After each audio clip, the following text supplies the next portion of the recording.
Are smart people allowed to have emotions? The answer is, of course, no. Smartness, or intellect, is based off of what is concrete and absolute. Emotions, on the other hand, are just...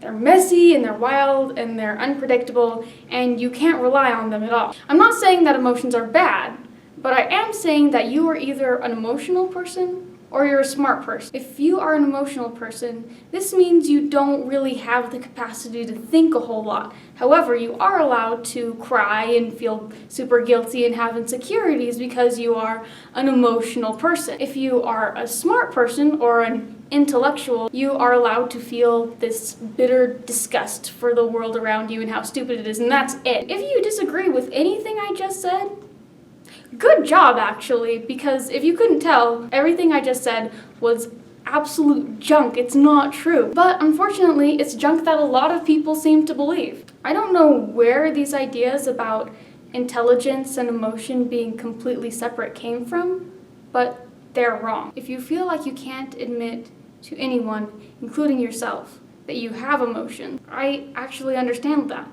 I like to think of myself as a very dignified, intellectual individual. For the longest time, I refused to admit that I had emotions, especially to other people, and it was not healthy. And this is because emotions are a very integral part of the human experience, and they need to be taken care of just like our minds and our physical bodies need to be taken care of. Negative emotions signal to us that something is wrong. If you feel really stupid and just insecure about yourself around a certain person, then that's a signal that something is wrong with your relationship and that individual, and you need to change that.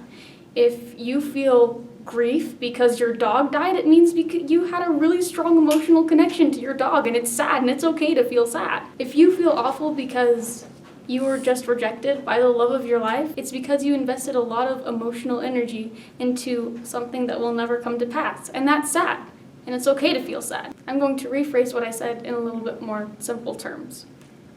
You are supposed to feel things, and you're supposed to think things. You're supposed to feel deeply and think deeply because you are a human being, and that's what human beings are supposed to do. And the thing is, if you try not to feel things, then those feelings just kind of get worse.